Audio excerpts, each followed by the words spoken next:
Improve your reading and listening skills. The best way to improve English reading stories. The Five Boons of Life. Chapter 1. In the morning of life came a good fairy with her basket, and said, "Here are gifts. Take one, leave the others.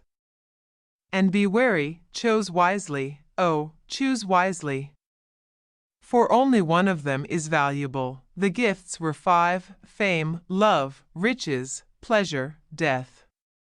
The youth said eagerly, "There is no need to consider," and he chose pleasure. He went out into the world and sought out the pleasures that youth delights in. But each in its turn was short-lived and disappointing, vain and empty, and each, departing, mocked him. In the end he said, "These years I have wasted. If I could but choose again, I would choose wisely." Chapter 2. The fairy appeared and said, "4 of the gifts remain. Choose once more, and oh, remember time is flying, and only one of them is precious." The man considered long, then chose love, and did not mark the tears that rose in the fairy's eyes. After many, many years the man sat by a coffin in an empty home. And he communed with himself, saying, "One by one they have gone away and left me, and now she lies here, the dearest and the last. Desolation after desolation has swept over me. For each hour of happiness the treacherous traitor, love, has sold me. I have paid 1,000 hours of grief.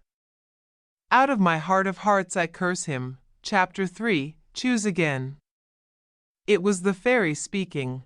"The years have taught you wisdom, surely it must be so. 3 gifts remain.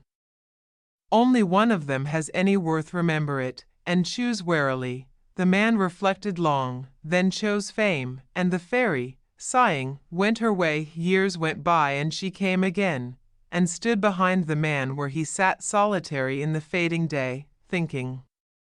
And she knew his thought. "My name filled the world, and its praises were on every tongue, and it seemed well with me for a little while." How little a while it was! Then came envy, then detraction, then calumny, then hate, then persecution, then derision, which is the beginning of the end. And last of all came pity, which is the funeral of fame.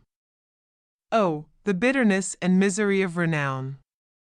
Target for mud in its prime, for contempt and compassion in its decay. Chapter 4. Chose yet again. It was the fairy's voice. 2 gifts remain. And do not despair. In the beginning there was but one that was precious, and it is still here, wealth, which is power. How blind I was, said the man. Now, at last, life will be worth the living. I will spend, squander, dazzle. These mockers and despisers will crawl in the dirt before me, and I will feed my hungry heart with their envy. I will have all luxuries, all joys, all enchantments of the spirit, all contentments of the body that man holds dear. I will buy deference, respect, esteem, worship, every pinchbeck grace of life the market of a trivial world can furnish forth. I have lost much time, and chosen badly heretofore, but let that pass. I was ignorant then, and could but take for best what seemed so. 3 short years went by, and a day came when the man sat shivering in a mean garret, and he was gaunt and wan and hollow-eyed, and clothed in rags, and he was gnawing a dry crust and mumbling, "Curse all the world's gifts, for mockeries and gilded lies, and miscalled every one. They are not gifts, but merely lendings. Pleasure, love, fame, riches, they are but temporary disguises for lasting reality's pain. Grief, shame, poverty."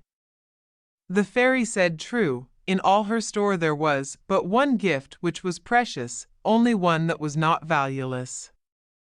How poor and cheap and mean I know those others now to be, compared with that inestimable one, that dear and sweet and kindly one, that steeps in dreamless and enduring sleep the pains that persecute the body, and the shames and griefs that eat the mind and heart. Bring it. I am weary, I would rest. Chapter 5. The fairy came, bringing again 4 of the gifts, but death was wanting. She said, I gave it to a mother's pet, a little child. It was ignorant, but trusted me, asking me to choose for it. You did not ask me to choose, oh, miserable me! What is left for me, what not even you have deserved, the wanton insult of old age?